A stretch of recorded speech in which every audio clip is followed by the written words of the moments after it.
कोई समस्या, कोई प्रॉब्लम? स्त्री के अगर बच्चा नहीं है तो स्त्री इस सेरेमनी में नहीं बैठ सकती। वो सेरेमनी नहीं, पाखंड है। ऐसे लोग जिनके सामने ये बताने में हिचक होती हो कि मैंने एक ऊंची चेतना का निर्णय लिया है, उन लोगों को जिंदगी से बाहर करिए।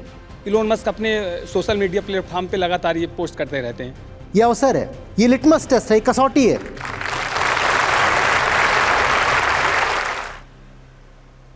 नमस्कार सर, मेरी शादी को 11 साल हुए एंड मैं और मेरी वाइफ ने चाइल्ड फ्री रहने का डिसीजन लिया था बहुत पहले से। अब ये सारे रीज़न हमको नहीं पता थे, शायद वही भोगी विलासी लीजर के लिए लिया होगा हमने वो डिसीजन, लेकिन या करियर एस्पेक्ट से, जो भी एस्पेक्ट रहेगा at that point. As a male बहुत सिंपल होता है इंडियन सोसाइटी में ये किसी को बताना कि मैं बाबा चाइल्ड फ्री हूँ, लेकिन मेरी वाइफ को बहुत तकलीफ है बिकॉज एक स्टिग्मा एसोसिएटेड है। ना, तकलीफ नहीं है, वो मौका है, अवसर है। ऐसे लोग जिनके सामने ये बताने में हिचक होती हो कि मैंने एक ऊंची चेतना का निर्णय लिया है, उन लोगों को जिंदगी से बाहर करिए। ये अवसर है, ये लिटमस टेस्ट है, कसौटी है। अगर आप जिंदगी में कोई भी ऊंचा फैसला ले रहे हैं तो वो ऊंचा फैसला आपकी एक और मदद भी कर देता है। पहली मदद तो ये होगी कि आपने ऊंचा फैसला लिया, आपने अपनी मदद कर दी, और वो ऊंचा फैसला आपकी एक मदद और करेगा। जो भी लोग अब उस ऊंचे फैसले का विरोध करें, आपको पता चल जाएगा यही वो लोग हैं जिन्हें जिंदगी से बाहर करना है।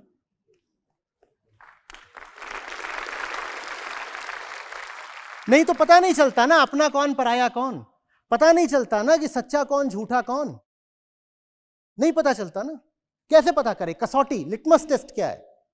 लिटमस टेस्ट यही है, अच्छे से अच्छा, ऊंचे से ऊंचा काम करो, और उसमें फिर जिन लोगों को पाओ कि उन्होंने अपने मुस्कुराते हुए नकाब उतार दिए और अब खंजर दिखा रहे हैं और पैने पंजे दिखा रहे हैं, सारी मुस्कुराहट उनकी अब पुत गई है, हट गए हैं, उसकी जगह अब वो नाखून और दांत दिखा रहे हैं, आक्रमण करने को हो रहे हैं, जान जाओ कि यही वो दरिंदे थे जो दोस्त बनकर आज तक जीवन में घुसे हुए थे।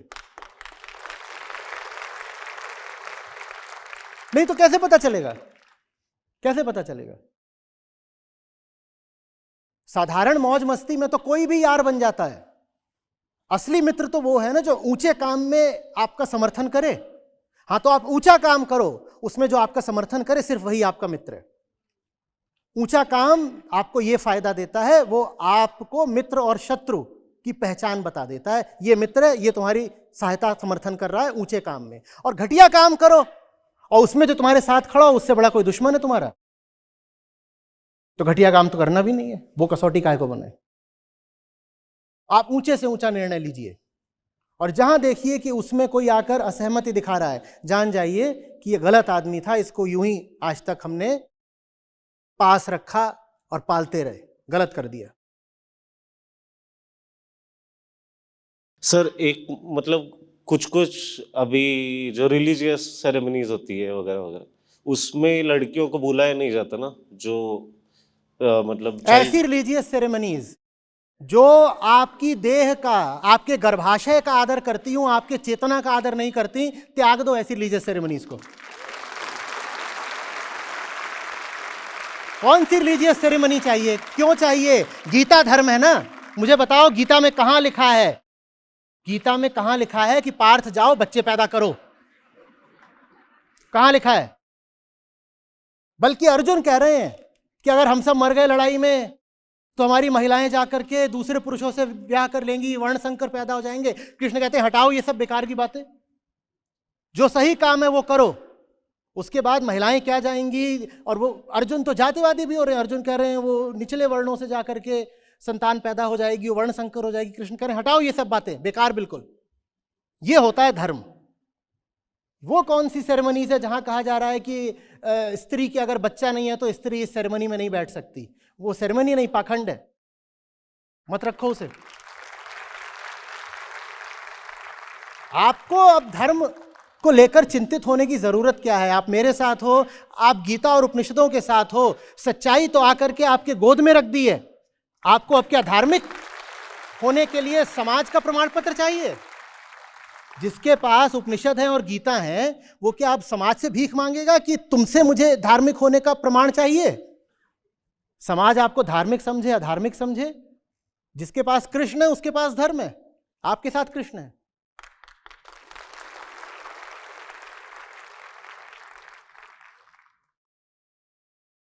नमस्कार सर। सर तब मैं इसके बारे में बात करता हूँ पेरेंट्स से, शादी नहीं करनी है, बच्चे नहीं करने हैं, तो सर वो बोलते हैं कि तुम अकेले रह जाओगे लाइफ में। तो सर मुझे यहाँ के डर लगने लगता है। फिर उनसे कहिएगा कि एक और अकेला है, मुझे उसी के जैसे अकेले रहना है।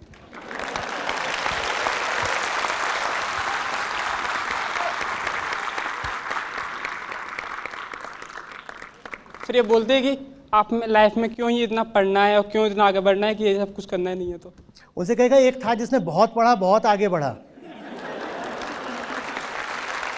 मुझे उसी के जैसा रहना है। Thank you sir. कौन सा अकेलापन? यहां मैं एकांत के 5 मिनट भी खोजता हूं तो मुझे बड़ी समस्या हो जाती है। आप सही काम को अपनी जिंदगी देकर तो देखो, 1 मिनट नहीं मिलेगा किसी व्यर्थ। कौन सा अकेलापन? और तुम्हें क्या लगता है ये सब जो जोड़ेबाजी कर रहे हैं ये अकेले नहीं है? ये जोड़ों में होके भी नितांत अकेले हैं। ये भीड़ में, समुदाय में, परिवार में, पार्टी में, दावत में भी अकेले हैं। और मैं यहां मंच पर अकेला खड़ा हूं। मैं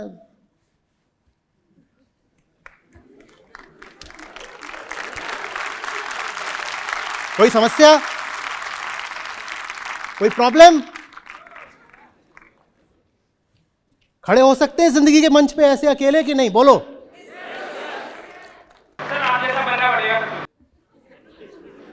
तो या तो मेरे जैसे बन लो या उनकी सुन लो, चुनाव तुम्हारा है। मैं भाई कोई आदर्श वगैरह नहीं, मैं ये इस काम से बहुत बचना चाहता हूं। आपकी अपनी जिंदगी, आपका अपना मंच है। मैं बस थोड़ा सा ये बता रहा हूं कि डर मत जाना। अकेलेपन की भी अपनी एक गरिमा होती है, शान होती है। अकेलेपन का अर्थ दुख नहीं होता। कैसे अकेला हो गया मैं? आप सब साथ हो ना, अकेला कैसे हो गया मैं? फिर कह रहे हैं इलोन मस्क की TFR घटता जा रहा है 2.2, मतलब आकलन ह्यूमैनिटी क्राइसिस में है। उसका एग्जांपल वो देते हैं जैसे जापान, साउथ कोरिया, कि आप अधिक से अधिक बच्चे पैदा करें। इलोन मस्क अपने सोशल मीडिया प्लेटफॉर्म पे लगातार ये पोस्ट करते रहते हैं। इलॉन मस्क को मनुष्यों की प्रजाति के अलावा कुछ दिखाई नहीं देता क्या? बाकी सब जो प्रजातियां हैं वो क्या हैं? हमारे दुश्मन हैं या वो हमारे बच्चे हैं? किसने कह दिया? जब हम कहते हैं कुछ घटता जा रहा है तो थोड़ा समझिएगा, बुद्धि लगाइएगा तर्क से। मान लीजिए हम 800 करोड़ हैं आज। जब हम कह दें कि 800 करोड़ से हम कम हो रहे हैं, कम तो पहली बात हम हो नहीं रहे, हम 1000 करोड़ की ओर बढ़ रहे हैं। वो जो बात कर रहे हैं वो चंद गिने चुने विकसित देशों की बात कर रहे हैं। वो बहुत गिने चुने विकसित देशों की बात कर रहे हैं जहां पर जो है अब TFR इस लेवल पर आ गया है कि पॉपुलेशन स्टेबलाइज हो गई है या माइनर डिक्रीज है। कुछ देश हैं बस ऐसे।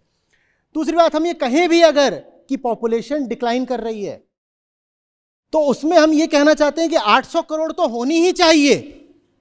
800 करोड़ से नीचे क्यों जा रही है? कौन से फॉर्मूले ने ये प्रूव करा है कि 800 करोड़ होनी चाहिए? ये ऐसी सी बात है कि साहब मेरा वजन ना 160 किलो है और गिरते ही जा रहा है, गिरते ही जा रहा है। 158 हो गया, 158 हो गया। अरे 158 हो गया तो शुभ बात है, अच्छी बात है। कौन से फॉर्मूले ने बताया है कि 160 किलो वजन होना चाहिए तुम्हारा? सिर्फ इसलिए कि कोई सफल व्यापारी है इससे ये नहीं सिद्ध हो जाता कि बुद्धि भी है उसके।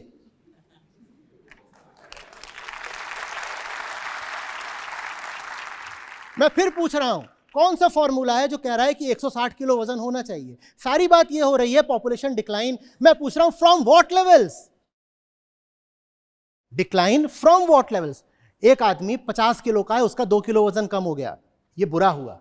एक आदमी 160 किलो का है, उसका 2 किलो वजन कम हो गया, ये बहुत अच्छा हुआ। पॉपुलेशन डिक्लाइन पहली बात तो हो नहीं रही, दूर दूर तक पॉपुलेशन डिक्लाइन नहीं हो रही है। दूसरी बात, अगर हो रही हो तो उससे शुभ घटना कोई हो नहीं सकती। तीसरी बात जो महत्वपूर्ण बात है वो समझो, बात सिर्फ पॉपुलेशन की नहीं होती है। Consumption equals population multiplied by per capita consumption. Population 2% Giri, per capita consumption 10% बढ़ गया, तो कंजम्पशन का क्या हुआ? लगभग 8% बढ़ गया। और अगर आपको अपना पर कैपिटा कंजम्पशन बढ़ाना है, जो कि बढ़ेगा क्योंकि दुनिया के बहुत सारे मुल्क अभी बहुत गरीब हैं, और हमारा जो विकास का मॉडल है उसमें जब आपके पास समृद्धि आती है तो आपका कंजम्पशन बढ़ता है, तो पर कैपिटा कंजम्पशन तो बढ़ेगा ही बढ़ेगा। तो पर कैपिटा कंजम्पशन अगर बढ़ रहा है तो उसको भी न्यूट्रलाइज करने के लिए आपको क्या करना पड़ेगा? पॉपुलेशन कम करनी पड़ेगी ना। नहीं समझे? अभी अगर 50 यूनिट का कंजम्पशन हो रहा है, और 50 यूनिट कंजम्पशन ऐसे हो रहा है कि पॉपुलेशन है 10 और पर कैपिटा कंजम्पशन है 5। 10 की पॉपुलेशन है मान लो पूरे ग्लोब की, और 5 पर कैपिटा कंजम्पशन है, तो टोटल कंजम्पशन कितना है? 50। और यही जो टोटल कंजम्पशन है, यही टोटल कार्बन एमिशन है। डायरेक्ट कोरिलेशन है। Consumption and carbon emission are directly correlated. तो 50 बराबर 10 गुणा 5। ठीक, ये जो 5 है, 5 क्या है? प्रति व्यक्ति उपभोग, कंजम्पशन। ये बढ़ेगा ही क्योंकि दुनिया में अभी कैसे लोग बहुत हैं? गरीब लोग बहुत हैं। उनके पास जब पैसा आएगा तो क्या करेंगे? वो कंजम्पशन करेंगे। एक गरीब का घर था जिसके पास पंखा भी नहीं था, उसके पास पैसा आया है, वो पंखा और कूलर खरीद रहा है। हम ये नहीं कह सकते कि ये गलत कर रहा है, गलत कर रहा है। बिल्कुल गलत नहीं कर रहा है, एकदम ठीक कर रहा है। भारत जैसे देश में अगर किसी घर में कूलर भी नहीं है तो ये क्लाइमेट एक्टिविज्म की बात नहीं है, ये पॉवर्टी है सीधी सीधी। हर घर में कूलर होना चाहिए। लड़कियां आती हैं अपने छोटे कस्बों से, गांव से, शहरों में काम करने आती हैं, और हम जानते हैं शहरों का पब्लिक ट्रांसपोर्ट सिस्टम कैसा है। हर लड़की के पास कम से कम अपनी एक बाइक या स्कूटी होनी चाहिए। हम इसको नहीं कह सकते कि ये तो कंजम्पशन है। कंजम्पशन है, कंजम्पशन नहीं है, ये बेसिक नीड है। कूलर का होना, स्कूटी का होना, ये बेसिक नीड है। तो आदमी जब गरीबी से थोड़ा सही स्तर पर जाएगा तो कंजम्पशन तो बढ़ेगा। माने 50 बराबर 10 गुणा 5 था, उसमें ये जो 5 का आंकड़ा है इसे तो बढ़ना पड़ेगा, और इसके बढ़ने में कोई बुराई नहीं है, बिल्कुल कोई बुराई नहीं है। अमीर अपना कंजम्पशन बढ़ाए उसमें बुराई है। अमीर अपना कंजम्पशन बढ़ाए, प्राइवेट जेट खरीदे, उसमें बुराई है। पर एक गरीब आदमी है, वो अपना कंजम्पशन बढ़ा रहा है तो जरूरी है बाबा। वो फटे कपड़े पहनता था, वो कपड़े पहनना शुरू करेगा तो कपड़े पहनने में भी कुछ कार्बन एमिशन होता है, उसको हम बुरा नहीं बोल सकते। तो ये जो 5 का आंकड़ा है ये बढ़ना है, और जो 50 है हम वही नहीं संभाल सकते। हम अच्छे तरीके से जानते हैं कि आगे हम बात क्या कर रहे हैं, आदर्श क्या बना रहे हैं। ये जो COP वगैरह हमारे होते हैं तो उसमें 2030 के, 2050 के हम गोल्स लेके आते हैं कार्बन एमिशन के। उसमें हम क्या बोलते हैं कि ये जो 50 का आंकड़ा इसको अभी कम करना है ना, कम करना, और नहीं बढ़ा सकते। जितना है उतने में ही क्लाइमेट चेंज इतना हो गया। अब 50 बराबर 10 गुणा 5, 5 को तो बढ़ना ही बढ़ना है और 50 को नीचे लाना है, तो क्या करें? इस 10 को तो गिराना पड़ेगा ना। तो 10 अगर गिर रहा है तो शुभ बात है या रोए कि पॉपुलेशन डिक्लाइन हो रही है? तो ये क्या हुआ बना रखा है कि पॉपुलेशन कोलैप्स, पॉपुलेशन कोलैप्स। मूर्खता की बातें। हमें चाहिए पॉपुलेशन कोलैप्स भाई, हमें चाहिए है, और वो हो नहीं रहा है, कहीं से नहीं हो रहा। जापान की आबादी कितनी है? जापान में अगर 0.5% डिक्लाइन इन पॉपुलेशन हो गया, उससे पूरी दुनिया की आबादी पे क्या अंतर पड़ता है? भारत और बांग्लादेश को देखें, हमारे 5 जिलों के बराबर है जापान। और जो विकसित देश भी हैं उनमें जो सबसे बड़ा विकसित देश है, जो बात एलॉन मस्क बोलेंगे नहीं, उनका अपना देश अमेरिका, वहां पर आबादी जबरदस्त तरीके से बढ़ रही है। जापान का उदाहरण बार बार दे रहे हो। डेवलप्ड कंट्रीज में से एक ही है जिसकी आबादी अंधाधुंध बढ़ रही है, उसका नाम है अमेरिका। क्योंकि अमेरिका दुनिया का सबसे बड़ा कंज्यूमर है, और इमिग्रेशन भी सबसे ज्यादा अमेरिका में होता है। अमेरिका में होता है, कनाडा में होता है। इनकी आबादी खूब बढ़ रही है। तो कुल मिलाकर के दुनिया की आबादी काफी तेजी से बढ़ ही रही है। और एक बात और समझना, कुछ बातें पर्सपेक्टिव में रखनी जरूरी है, नहीं तो हमें आंकड़ों के माध्यम से धोखा दे दिया जाता है। एक आदमी का वजन 90 किलो था, उसका 90 से बढ़ के 95 हो गया। इसको देखिएगा, यहां पर डॉक्टर्स कितने हैं वो बताएंगे मुझे। ठीक है, आप बताइएगा। एक आदमी का वजन 90 किलो था, माइक दीजिएगा आपको। भाग के आओ, भाग के आगे आओ।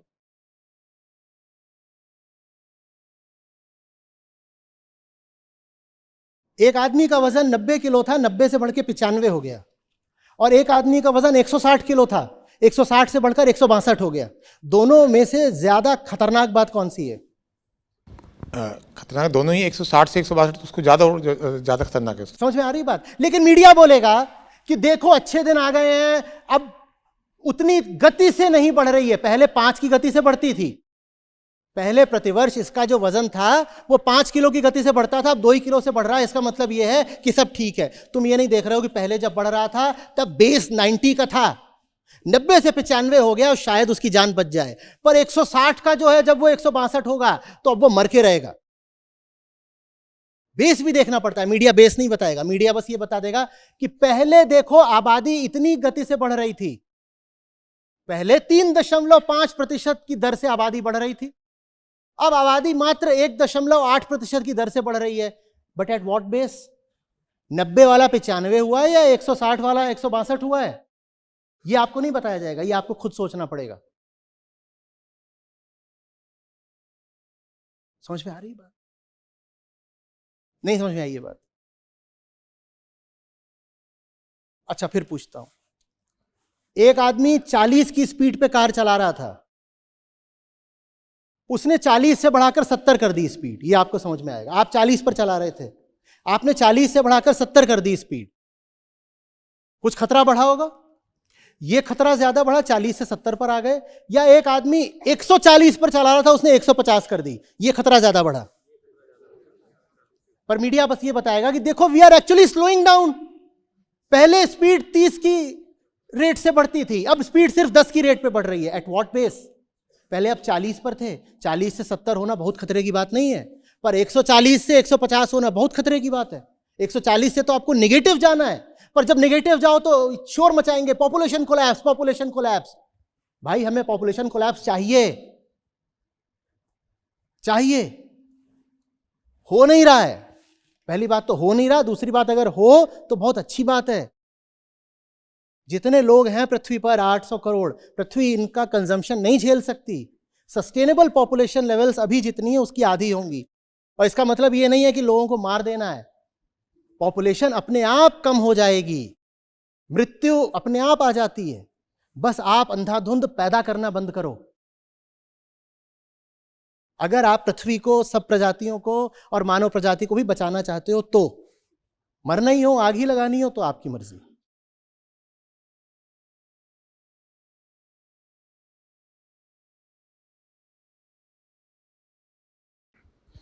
नमस्ते सर। मैं एमपी कटनी से आया हूँ और बलराम नाम है मेरा, और पिछले 10 महीने से आपके सत्रों से जुड़ा हूँ। सर मेरा सवाल था कि जैसे गांव में 5-6 बेटियां पैदा कर रहे हैं और परिवार के वारिस के चक्कर में कि लड़का ही चाहिए परिवार चलाने के लिए, तो अब 6वीं या 7वां लड़का चाहिए, और चिंता इसलिए नहीं है कि सरकार तो दे रही है खाने के लिए, तो चिंता क्या करना। और इसी से अब फिर मंदिर भी तैयार हैं, मंदिर कह रहा है कि इस बार लड़का होगा, और इस चक्कर से 1 2 3 4 5 6 से बढ़ते जा रहे हैं। तो इसमें मंदिर भी साझेदार है सर। किसमें? मंदिर सर। नहीं समझा, क्या बोल रहे? सर जो मंदिर में पंडा बैठा है वो बता रहा है कि नहीं इस बार लड़का ही होगा।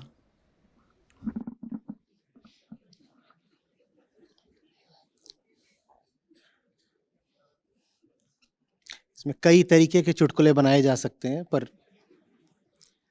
अभी मौका ठीक नहीं है। तो क्या किया है हमने आम आदमी को झुंझुना दे दिया है कि ले भाई तुझे मुफ्त खाना मिलता रहेगा, तुझे मुफ्त खाना मिलता रहेगा, तू झुंझुना बजा। बाकी दुनिया भर की तरक्की सब अमीरों के पास रहे, सारी ताकत सत्ताशीनों के पास रहे, सारी अय्याशियां एक बहुत छोटे से दल के पास रहे, a group of very privileged individuals,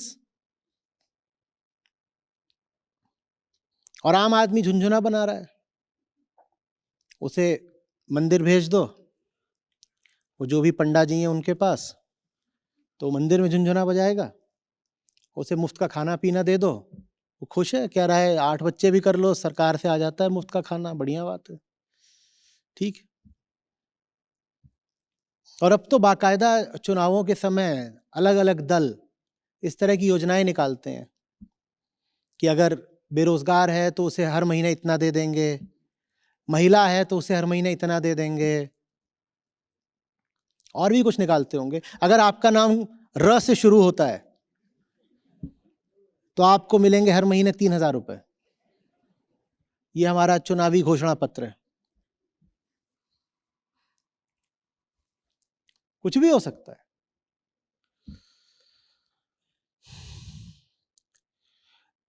इन सब मुद्दों की जो काट है वो बताई दे रहा हूं। इन सब मुद्दों की काट क्या है? आत्मज्ञान। एक बार आप समझ गए ना आपके भीतर कौन सी चीज है जो आपको बेवकूफ बनाती है, आपके भीतर ऐसा क्या है जिसका उपयोग करके पूरा संसार आपको मूर्ख बनाता है, फिर आप बच जाओगे।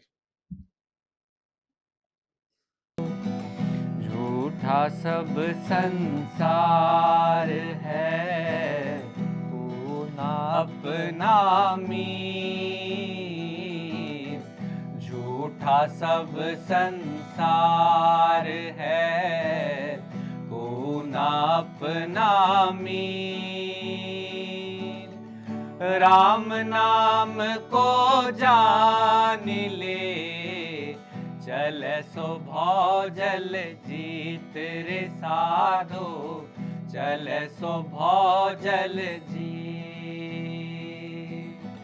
झूठा सब संसार है, को ना अपना मीर।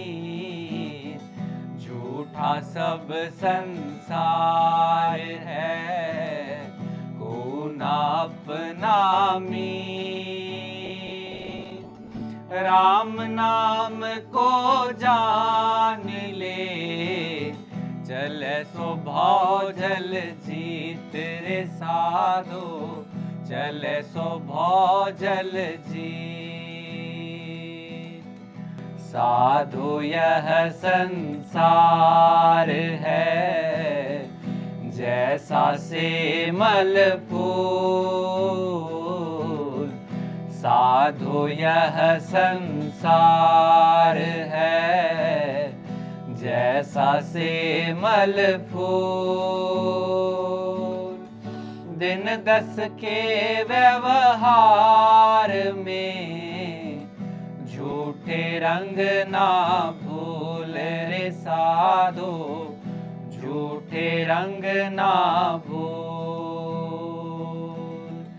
जागो लोगो मत सो,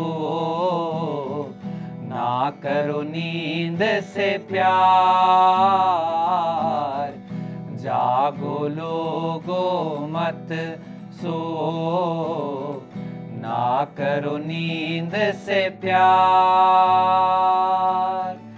जैसे सपना रैन का, ऐसा यह संसार रे साधो, ऐसा यह संसार। नींद निशानी मौत की, उठ कबीरा जाग। नींद निशानी मौत की, उठ कबीरा जाग। और रसायन छोड़ कर, नाम रसायन लाग रे साधो, नाम रसायन लाग। हाँ जी, नमस्कार। मैं और मेरी वाइफ कीर्ति, हम दोनों लगभग 6 महीने से सभी सत्रों में साथ जुड़े हैं। हम दोनों बेंगलोर में रहते हैं और हम एक US बेस्ड बैंक है उसमें काम करते हैं, फाइनेंस डिपार्टमेंट में।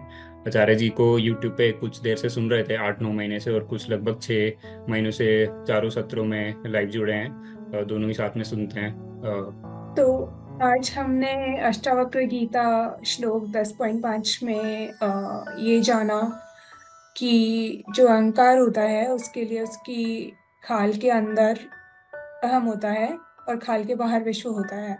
और ये सिद्धांत तो है ही कि संसार जड़ है और जो अंदर है वो चेतना है। तो अहंकार को लगता है कि अंदर चेतना है, बट जो ज्ञानी इंसान होता है वो ये सच में समझता है कि बिना किसी भेद के, बिना किसी डिस्टिंक्शन के, जो खाल के अंदर है वो भी जड़ है और जो बाहर है वो भी जड़ है। और जब किसी इंसान को ये समझ आता है तो उसके अंदर उसकी चेतना का जन्म होता है और यही असली अहम का जन्म होता है। राज के सीख के श्लोक के संदर्भ में एक दोहा गाना चाहूंगा मैं। बुरा जो देखन में चला, बुरा ना मिले आको, जो दिल खो जा अपना, मुझसे बुरा ना कोई रे साधो, मुझसे बुरा ना कोई।